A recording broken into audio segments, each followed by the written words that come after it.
Shalom, frères et sœurs en Christ, que le Seigneur vous bénisse. Aujourd'hui, c'est un autre jour et le Seigneur nous a bénis en nous permettant de nous revoir. Aujourd'hui, il y a un moment où nous ne nous sommes pas vus parce que le Seigneur en a voulu ainsi, parce que le champ est tellement grand et nous étions occupés à autre chose. Aujourd'hui, le Seigneur nous permet de renouer avec vous et je viens avec vous avec un message. Peut-être que ça va faire l'objet de deux vidéos. J'espère que les vidéos passées vous ont béni et continuent de vous bénir. J'espère également que vous ne gardez pas devant vous ces vidéos. Ben non, donnez les liens à des gens, des frères en ont besoin, etc. Donc que le Seigneur vous bénisse. Je vais prier et puis je vous reviendrai derrière. Seigneur, nous voulons te rendre grâce. Nous voulons te rendre grâce pour ton amour, pour ta fidélité. Nous voulons te bénir parce que tu es fidèle tout le temps. Nous voulons te recommander, Seigneur, tout ce que nous sommes en train de faire ici aujourd'hui afin que tout te glorifie. Nous voulons te confier toutes choses afin que tout te glorifie. Permets, Seigneur, que le plan de cet enregistrement, Seigneur, soit accompli. Que la mission derrière cet enregistrement, Seigneur, soit accompli. Fais-le pour toi-même. Fais-le pour ton propre plaisir. Fais-le, Seigneur. Donne-nous la joie et fais-le et prouve toujours à Satan que tu es le chef assis sur ton trône et que cela ne changera pas. C'est au nom puissant de notre Seigneur Jésus que nous avons prié. Amen. Alors aujourd'hui, je viens à vous et j'aimerais partager avec vous quelque chose que le Seigneur vient de m'inspirer. Sans vous mentir, en venant ici aujourd'hui, ce n'est pas ce que je croyais dire, mais le Seigneur en a voulu autrement et c'est lui le patron. Comme je le dis souvent, ce n'est pas moi le patron, ce n'est pas moi le chef, ce n'est pas moi qui suis au contrôle, mais c'est lui qui est au contrôle par son esprit. Et le défi que j'ai, c'est toujours être à l'écoute de son esprit, savoir ce qu'il me dit, les injonctions qu'il me donne afin d'être pleinement dans sa volonté. Alors, je me suis rendu compte dans ma relation avec le Seigneur, dans ma vie chrétienne, que le Seigneur a le Seigneur a un gouvernement. Le Seigneur a un gouvernement, d'accord, le gouvernement divin. Et le Seigneur fait toutes choses selon ce gouvernement-là. Il fait toutes choses selon ce gouvernement-là. Donc aujourd'hui, j'aimerais commencer avec vous. Le Seigneur seul sait si nous irons au bout de cette idée, de ce message. J'aimerais partager avec vous le pardon selon le gouvernement divin. Le pardon selon le gouvernement divin. Mais avant ça, j'aimerais vous faire connaître 2 ou 3 types de pardon avant celui du gouvernement divin. Parce que si en tant qu'enfant de Dieu, nous ne grandissons pas pour comprendre le pardon selon le gouvernement divin, notre marche avec le Seigneur, notre relation avec le Seigneur ne sera pas au bout fixe. Et beaucoup de personnes, c'est parce qu'elles ignorent le pardon selon le gouvernement divin qu'elles se permettent beaucoup de choses. Beaucoup d'enfants de Dieu ignorent comment est-ce que le Seigneur fonctionne en pardonnant et en respectant son gouvernement. Parce que son gouvernement est établi sur toutes choses. Amen. Alors, je vais vous amener d'abord dans ma première lecture aujourd'hui, dans Luc,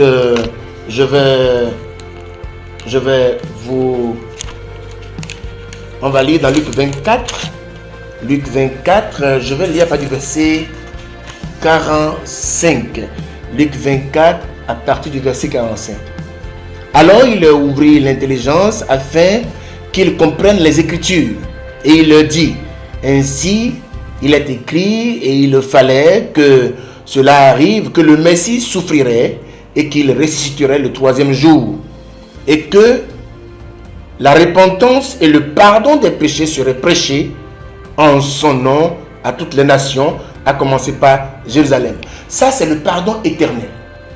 Le pardon éternel, c'est-à-dire que quand quelqu'un vient au Seigneur, quand quelqu'un donne sa vie à Christ, Dieu lui pardonne. Dieu lui pardonne tous ses péchés. Ça, c'est le pardon éternel. D'accord, et il est important qu'en tant qu'enfant de Dieu, nous comprenions cela. Que quand nous venons au Seigneur, le Seigneur nous pardonne de tous nos péchés. Oui, il oublie tout ce que nous avions fait par le passé, parce que nous sommes maintenant venus à lui, nous avons accepté sa grâce et il va commencer un nouveau cheminement avec nous, il va commencer une nouvelle relation avec nous. Parce que il va faire valoir le prix qu'il a payé à la croix, il va faire valoir le prix du sang qu'il a payé à la croix pour nous pardonner. Ce pardon est éternel. Et ce pardon est le pardon qui nous permet, qui nous garantit, qui nous donne d'être sûrs de ce que quand nous allons quitter cette terre, nous allons voir Dieu. Parce que nous sommes une entité divine et si nous passons sur cette terre, le parcours de la terre, une parenthèse, si nous finissons cette parenthèse, nous devons rejoindre Dieu. Nous devons retrouver Dieu. Nous devons nous unir à Dieu. Parce que Dieu n'a jamais voulu que nous soyons très loin de lui, nous soyons séparés de lui. Gloire à Dieu, très important. Alors, j'aimerais vous lire une deuxième écriture pour vous parler d'un autre type de pardon. C'est très important. Mais n'oubliez pas le thème, le pardon selon le gouvernement de Dieu. Alors, je vais vous lire dans Jean. J'espère que vous me suivez. Jean, je vais lire dans Jean 20. Jean 20. Je lis à partir du verset 19. Le soir de ce même dimanche, les portes de la maison où les disciples se trouvaient rassemblés étaient fermées, car ils avaient peur des Juifs, des chefs juifs. Jésus vint alors se présenter au milieu d'eux et leur dit que la paix soit avec vous. Verset 20. Après avoir dit cela, il leur montra ses mains et son côté. Les disciples furent remplis de joie en voyant le Seigneur. Jésus leur dit de nouveau que la paix soit avec vous. Tout comme le Père m'a envoyé, moi aussi je vous envoie. Verset 22. Après ces paroles, il souffla sur eux et leur dit, recevez le Saint-Esprit. Ceux à qui vous pardonnerez les péchés, et c'est très important, ils leur seront pardonnés. Ceux à qui vous les retiendrez, ils leur seront retenus. Voilà un verset compliqué de la Bible, un verset que nous n'avons pas compris. Et si nous n'avons pas compris ça, je pense qu'il y aura quelque chose de non accompli, d'inachevé en nous. Est-ce que vous voyez? Alors, c'est le deuxième type de pardon. Le pardon, ce pardon-ci, est celui que les gens reçoivent de façon indirecte. De façon indirecte parce que, premièrement, j'ai parlé du pardon que Dieu accorde si nous venons à lui. Le pardon que Dieu accorde si nous venons à lui. Alors ici, il s'agit d'un pardon qu'un homme annonce ou fait à une autre personne. Et je vais être clair. Je ne parle pas du tout oublier le fait que oui, dans certaines congrégations et dans certaines assemblées, l'on va faire la confession et le prêtre dit tes péchés sont pardonnés. C'est pas de ça que je veux parler. C'est pas de ça que je veux parler. Je veux parler d'autre chose. Parce que le Seigneur a dit tous ceux à qui vous pardonnerez, leurs péchés leur seront pardonnés, mais tous ceux à qui vous ne pardonnerez pas, leurs péchés seront retenus. Alors, je vais donner un exemple d'entrée. Et je vais donner la base de l'application de ce pardon pour que vous compreniez que ce n'est pas du tout un jeu, ce n'est pas un jeu, mais que cela a une base biblique claire. Alors, quand par exemple, je parle de Jésus à quelqu'un, et la personne est touchée, j'explique l'œuvre de rédemption que Jésus a accomplie à la croix pour la personne est touchée. La personne est touchée parce que l'Esprit de Dieu touche son cœur et la personne voit la grâce de Dieu pour elle. Cette personne peut-être commence à couler des larmes pour voir l'amour de Dieu sur sa vie, parce que la bonne nouvelle lui est parvenue. Qu'est-ce que j'ai dit? J'ai dit, tes péchés te sont pardonnés. Au fait, ce n'est pas moi qui pardonne ses péchés, mais je lui annonce que Jésus a pardonné ses péchés. C'est de ça qu'il est question ici. Je lui annonce, c'est moi qui lui annonce que Jésus a pardonné ses péchés. C'est le pardon accordé de façon indirecte. Ce n'est pas moi qui suis allé à la croix pour la personne. Ce n'est pas moi qui ai payé un quelconque prix pour le péché de la personne. Ce n'est pas moi donc qui pardonne la personne, mais je suis quelqu'un qui annonce le pardon de Dieu à la personne. Très important, frères et sœurs. Et la base, je vais vous expliquer la base.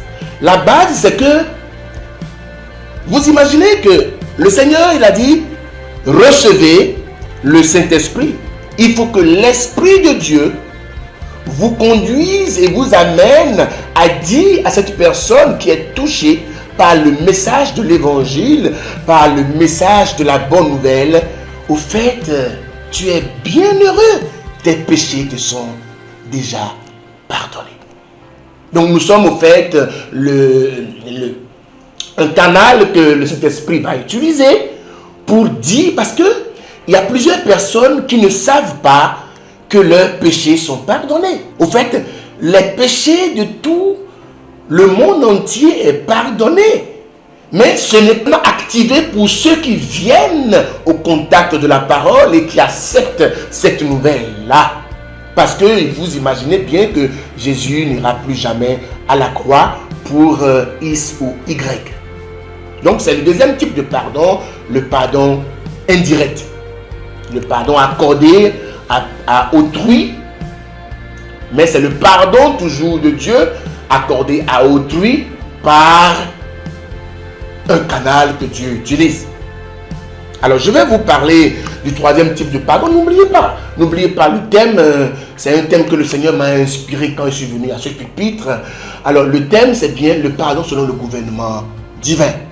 Le pardon selon le gouvernement de Dieu. Je vais vous lire une troisième écriture et puis nous allons évoluer. Si nous ne finissons pas, pourquoi pas, rien ne nous poursuit. Nous allons revenir pour continuer. Alors, 1 Jean. Je vais lire 1 Jean 2. Je vais lire à partir du verset 1. Mes petits enfants, je vous écris cela afin que vous ne péchiez pas. Mais si quelqu'un a péché, nous avons un défenseur. Dans une autre version, il est dit, nous avons un avocat auprès du Père, Jésus-Christ, le juste. Il est lui-même la victime expiatoire pour nos péchés, et non seulement pour notre péché, mais aussi pour ceux du monde entier. Je vais vous lire une autre écriture. 1 Jean 1. Bon, je vais lire à partir du verset 5. 1 Jean 1. Donc, j'ai lu dans 1 Jean 2, et maintenant je lis dans 1 Jean 1. Voici le message que nous avons entendu de lui et que nous vous annonçons. Dieu est lumière et il n'y a pas de ténèbres en lui.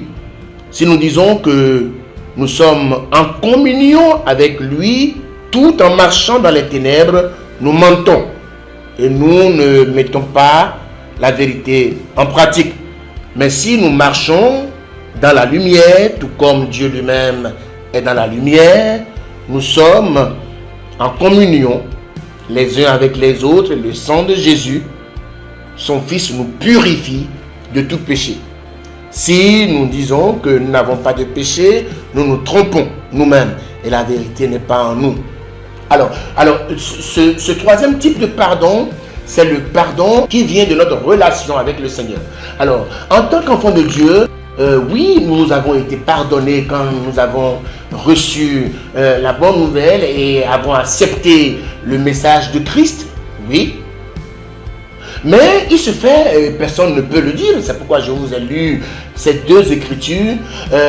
Aucun enfant de Dieu ne peut dire qu'il ne commet pas de péché, qu'il ne faute pas. Personne d'entre nous ne peut dire qu'il obéit de façon parfaite à Dieu. Donc, en tant qu'enfant de Dieu, nous avons aussi besoin de recevoir un type de pardon. Nous avons aussi besoin de recevoir ce type de pardon qui, au fait, est fonction de notre relation. C'est-à-dire que c'est parce que nous sommes dans une relation avec le Seigneur que quand nous fautons, nous reconnaissons que nous avons fauté parce que l'Esprit de Dieu nous convainc du fait que nous avons fauté et que nous sommes en erreur. Et là, nous venons à lui pour demander pardon. Très important. Parce que quand nous venons à fauter, il y a quelque chose qui se passe. Quand nous venons à désobéir au Seigneur, il y a quelque chose qui se passe. Notre relation prend un coup. Notre relation avec le Seigneur prend un coup. Maintenant, je vais tout vous dire. Quand un enfant de Dieu faute, il ne cesse pas d'être enfant de Dieu. Mais sa relation prend un coup. Et quand sa relation a pris un coup, quand sa relation avec le Seigneur prend un coup, mais il est en mauvaise posture. Parce que la communication qu'il avait avec le Seigneur, il ne l'aura plus. Et c'est là le danger de l'enfant de Dieu.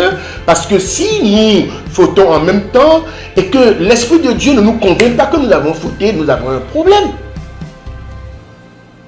Mais si l'Esprit de Dieu nous convainc, alors nous avons intérêt à vite régler cette situation. À vite régler cette situation. Je prends un exemple. Vous avez votre enfant qui est à la maison. Vous sortez, vous laissez le repas de midi par exemple. Et lui vient avec ses amis. Et puis il dispose avec ses amis de tout le repas. Et vous rentrez, toute la famille rentre. Et bon voilà, il n'y a plus de repas. Qu'est-ce qu'il a fait, cet enfant? Il vous a désobéi. Est-ce qu'il cesse d'être votre enfant? Non. Il ne cessera pas d'être votre enfant, mais votre relation avec lui va prendre un coup. Votre relation avec lui va prendre un coup. Mais quand il va revenir à vous, il va venir à vous, j'allais dire, il va venir à vous pour reconnaître sa faute. Oui, vous allez lui accorder ce pardon. La même chose avec Dieu. Vous lui accorderez ce pardon, mais votre relation a pris un coup. Peut-être que je vais m'arrêter ici aujourd'hui pour que nous nous préparions pour la deuxième partie où la deuxième partie dans laquelle je vais vraiment aller sur le point du pardon selon le gouvernement divin. Très important. Alors je viens de parler de 3 types de pardon. Le pardon éternel que Dieu nous accorde quand nous venons au Seigneur. Oui, ça c'est très important. Le pardon que nous annonçons aux autres, donc le pardon indirect, et le pardon que nous recevons parce que nous avons une relation avec le Seigneur. Nous fautons, nous reconnaissons que nous avons fauté, nous venons à lui et nous lui disons que nous avons fauté. Et surtout, dans cette démarche, ne venez pas dire au Seigneur, j'ai pris alors que vous aviez volé. Non. Si le Seigneur vous convainc que vous avez volé, vous devez dire, j'ai volé. Parce que la repentance vient du fait que vous reconnaissez votre faute. Il y a des gens qui croient que le verbe prendre est le même que le verbe voler. Non, ce n'est pas la même chose. Tu as volé. Dis au Seigneur, j'ai volé. Mais si tu penses que tu n'as pas volé, et tu viens te justifier, mais tu ne t'es pas repenti. Alors je vais m'arrêter ici aujourd'hui. Nous avons fait l'option de vidéos courtes et j'espère que ces vidéos vont vous servir. Ces vidéos vont vous servir et ne manquez pas de partager les liens d'un blog que nous avons mis en place pour le Seigneur, pour le compte du Seigneur. Donc https sécurisé donc parolerévélée.com. Vous pouvez aller dessus et ça s'affiche là à l'écran. Vous pouvez aller dessus pour avoir de la nourriture tous les jours. Il y a une parole qui est donnée tous les jours. Vous pouvez commenter les paix. Nous appelons paix la parole que Dieu donne chaque jour. Il y a plusieurs activités que nous menons, des formations que nous ne faisons pas Zoom quand nous les programmons. Que le Seigneur vous bénisse. Alors, je vais prier et nous allons mettre fin à cette vidéo. Seigneur, nous voulons te rendre grâce. Nous voulons te rendre grâce pour ton amour. Nous voulons te rendre grâce pour la manière dont tu nous conduis. Nous voulons te rendre grâce parce que tu nous permets de comprendre ou de nous rappeler aujourd'hui à nous qui savions déjà ces 3 types de pardon dont nous avons parlé. Nous sommes pressés, j'allais dire, Seigneur, pour découvrir, Seigneur, le pardon selon ton gouvernement. Mais Seigneur, le peu que tu nous as dit aujourd'hui, nous savons que cela n'est pas tombé dans les oreilles de sourds. Permets que cela porte du fruit dans nos vies et dans la vie de tous ceux qui viendront au contact de cette vidéo tôt ou tard. C'est au nom puissant de notre Seigneur Jésus que nous avons prié. Merci, que le Seigneur vous bénisse. Que le Seigneur vous bénisse.